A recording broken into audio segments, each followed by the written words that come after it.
सो hey guys, कैसे हो आप सभी लोग। Welcome back to my channel एजी अनाए मांगा। तो गाइस, आज मैं एक्सप्लेन करने जा रहा हूँ बुक ऑफ एस्पर का एपिसोड नंबर 731 को, जो कि काफी ज्यादा अमेजिंग होने वाला है। इसलिए पहले ही वीडियो को like, share, comment and hype जरूर से कर देना। बाकी जिन लोगों ने भी अभी तक इसका पिछला एपिसोड नहीं देखा है तो मैंने उस एपिसोड का लिंक इस वीडियो के नीचे डिस्क्रिप्शन में दे दिया है, आप लोग जा करके पहले उस एपिसोड को देख लीजिए। और जिन्होंने ऑलरेडी देख रखा है तो उनके लिए शुरू करते हैं हमारा आज का ये वाला एपिसोड। तो अब इस एपिसोड की स्टार्टिंग में हमें उसी वेनेबल को दिखाया जाता है जिसके की छाती पे क्राउन प्रिंस ने भर करके लात मारी होती है, इसलिए वो वेनेबल लड़खड़ाते हुए नीचे ग्राउंड पर गिरने लगता है। उसके बाकी के सभी लोग भी उसे गिरते हुए परेशान होकर उससे कहते हैं कि एल्डर अपने आप को देखिए, जिसके साथ ही हमें दिखाया जाता है कि वो वेनेबल नीचे जमीन पर टकराने से पहले ही बीच में रुक जाता है, क्योंकि जैसे जैसे उसने अपने आप को पहले ही नीचे गिरने से पहले संभाल लिया होता है, लेकिन नीचे गिरने के डर की वजह से उसकी बॉडी अभी भी वहाँ पर कांप रही होती है। जिसके बाद फिर वो जैसे ही अपने आप को संभालते हुए वापस से खड़ा होता है तो सीधा 6 स्टूडेंट्स के ऊपर भड़कते हुए उसे चिल्ला कर ये कहता है कि तू कमीने छोटे बच्चे, आखिर तेरी ये करने की हिम्मत कैसे हुई? तू कमीने, तुमने यहाँ पर मुझे लात मार करके ऑलमोस्ट यहाँ पर खत्म कर ही दिया था। इतना कहते ही वो वेनरेबल 6 प्रिंस के गाल पर एक जोरदार तमाचा दे मारता है। इसे खाने के बाद में 6 प्रिंस का गाल तो लाल हो जाता है, लेकिन उसकी अकड़ बिल्कुल भी कम नहीं होती। वो फिर भी अपने फुल स्वैग के साथ में उसे ही घूर रहा होता है। देखेंगे तो वो वेनरेबल चौंक जाता है और अपने मन में कहता है कि आखिर ये बच्चा है किस मट्टी का। तो बीच टीमिंग सेक्ट का सेक्रेटरी उन लोगों से कहता है कि अब ड्रामे करने बंद करो और जल्दी से इन तीनों बच्चों के यहाँ पर मुंह बंद कर दो, इससे पहले कि वो लड़का यहाँ पर आ जाए और ये सब लोगों से बोल करके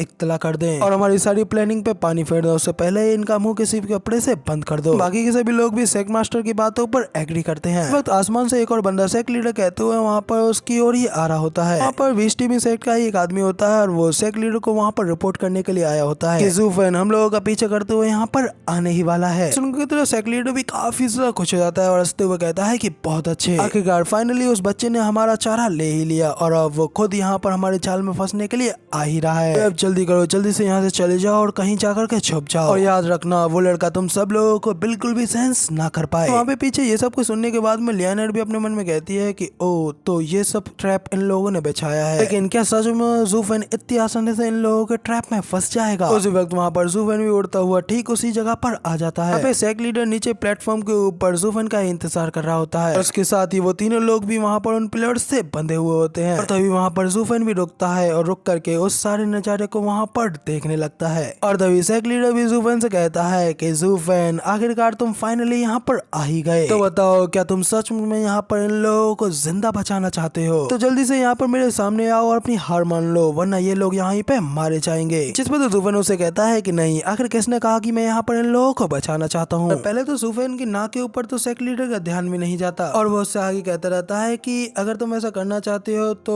तुमको कहीं पता है कि तभी उसका ज़ूफेन की नाक के ऊपर ध्यान पड़ता है। तो वो काफी ज्यादा शौक होते हुए चिल्ला करके ज़ूफेन से कहता है कि क्या, आखिर अभी तुमने क्या कहा? क्या तुम इन लोगों को बचाना नहीं चाहते? तो बेवकूफ लड़के, अगर तुम इन्हें बचाना नहीं चाहते तो यहाँ पर किस लिए आए हो? अब इधर 6 प्रिंस भी अपना मुंह बनाते हुए कहता है कि ब्रदर ज़ूओ, लगता है कि आपने ये बात बिना सोचे समझे बोल दी। सेक्ट लीडर तो ज़ूफेन को अभी मनाते हुए कहता है कि ज़ूफेन, जवाब देने की इतनी भी ज्यादा जल्दी नहीं है, क्योंकि मैं जानता हूँ कि ये लोग तुम्हारे काफी ज्यादा करीबी दोस्त हैं, इसलिए तुम इन्हें इतनी बुरी हालत में तो नहीं छोड़ोगे। तो ज़ूफेन भी उसे अजीब नजरों से देखते हुए कहता है कि आखिर तुमसे ऐसा किसने कहा कि ये लोग मेरे जरा भी करीबी हैं? तो भाई सेक्ट लीडर भी अपनी बड़ी बड़ी आंखें खोल करके वहाँ पे हैरान रह जाता है। ज़ूफेन से चिल्लाते हुए कहता है कि भले इनमें से कोई तुम्हारा फैमिली मेंबर ना हो, लेकिन फिर भी ये कम से कम तुम्हारे दोस्त तो होंगे ही। ज़ूफेन फिर से उसे कहता है कि आखिर अब ये किसने तुमसे कहा कि ये मेरे दोस्त भी हैं? तो भाई सेक्ट लीडर और भी ज्यादा घबराहट के हमारे हैरान रह जाता है और वो चिल्लाते हुए ज़ूफेन से कहता है कि तो फिर आखिर तुम इनके हो क्या? क्योंकि तुम यहाँ पर इन लोगों के लिए पूरी तरीके से अजनबी तो बिल्कुल नहीं हो सकते,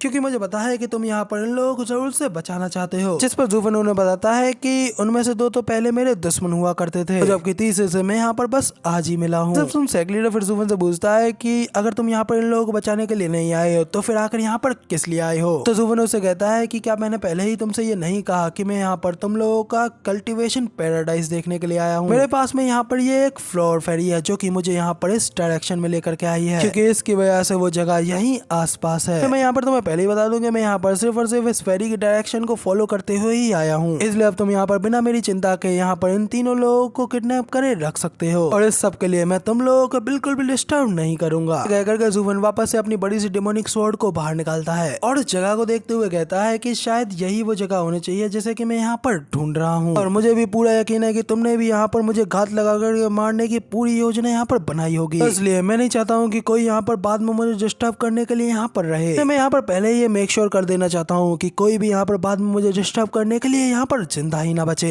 जिसके साथ ही ज़ूफन आगे बढ़ता है और अपनी शॉर्ट स्लेसेस के साथ में उन लोगों पर सीधा हमला कर देता है, जबकि सैक लीडर भी बड़ी मुश्किलों के साथ में उस स्लेस का हमले को डॉच कर पाता है, लेकिन उस हमले की वजह से वहाँ पर वो तीनों प्लेयर्स भी दो हिस्सों में बढ़ जाते हैं। इधर सैक लीडर भी ज़ूफन के उस हमले से काफी ज्यादा घबरा गया होता है, उसके शरीर से टोटली पसीने छूटने लगते हैं। साथ ही घबराते हुए अपने हमने कहता है कि ये बच्चा सच में इन लोगों की बिल्कुल भी परवाह नहीं करता। तो फिर लगता है कि हमने इन तीनों यूजलेस फूल्स को बेकार में ही कैप्चर किया। और ज़ूफन तो अभी भी हमला करने के बाद में वहाँ पर बिल्कुल नहीं रुकता, सीधा सैक लीडर को खत्म करने के लिए उसके ऊपर अगले हमले के लिए उसकी ओर ही आगे बढ़ने लगता है। इतनी देरी से अपनी ओर आता हुआ देखकर सैक लीडर भी काफी ज्यादा शॉक रह जाता है और जल्दी से वहाँ पर अपने हैंड साइंस को चेंज करते हुए अपनी ड्यूकी को वहाँ पर अनलिस्ट करने लगता है। साथ ही हमें दिखाया जाता है कि ब्लू और रेड ड्यूकी से मिलकर के वहाँ पर एक अलग ही सेल बनता है। ऐसे सैक लीडर की सोल फॉर्म होती है जिसका के नाम जेमिनी शेल होता है। वहाँ पर ज़ूफन भी उस अजीब तरीके की सोल को रिलीज होते हुए देखकर काफी ज्यादा शौक रह जाता है। फिर भी वो सोल को वहीं पे काटने के लिए उस सोल के ऊपर अपने शॉर्ट स्लैश के साथ में एक जोरदार हमला करता है, जिस वजह से पहले तो लगता है कि वो शेल उस हमले की वजह से वहाँ पर दो टुकड़ों में बट गया होता है, लेकिन असलियत में ऐसा नहीं हुआ होता है। तो ज़ूफन हंसते हुए कहता है कि जेमिनी सेल वाकई में एक काफी ज्यादा रेयर इल्यूजनरी बीस्ट सोल है। मुझे काफी ज्यादा आश्चर्य है कि एक इस तरीके की लोनली माउंटेन रेंज के ऊपर आगे तुम एक इस तरीके के सोल को बनाना कैसे मैनेज कर पाए होंगे। कहते हैं कि जब भी ये सोल किसी के सामने अपेयर होती है तो उनमें से एक फेक होती है जबकि दूसरी रियल होती है, और उनमें से असली वाली तब तक सामने नहीं आती जब तक कि वो फेक वाली डिस्ट्रॉय नहीं हो जाती। एक प्रकार का बैरियर भी हो सकता है जो कि छुपे हुए हमलों में मदद करता है, लेकिन उसका नकली हिस्सा बनाने के लिए बेहद ही ज्यादा ह्यूज अमाउंट के युआन क्यूआई की जरूरत होती है। इसलिए मुझे आश्चर्य है कि तुम यहाँ पर आखिर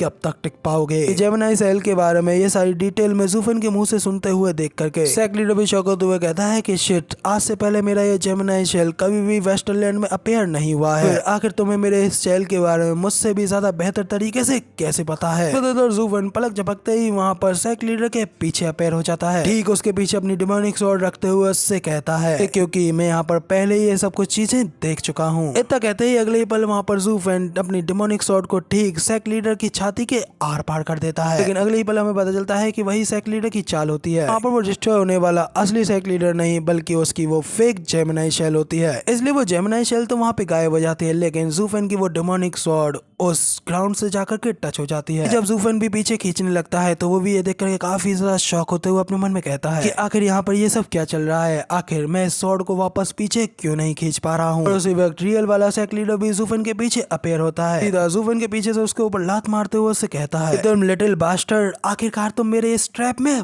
फंसी गए। कहते ही सैक लीडर वहाँ पर ज़ूफन में पीछे से एक जोरदार किक दे मारता है। ज़ूफन की पूरी बॉडी भी वहाँ पर उस ग्राउंड से टच हो जाती है। तभी हमें दिखाया जाता है कि वो ग्राउंड कोई फूलों का बगीचा नहीं बल्कि एक दलदल होता है, जिसे देखकर ज़ूफन भी शौक होते हुए कहता है कि ये तो काला दलदल है।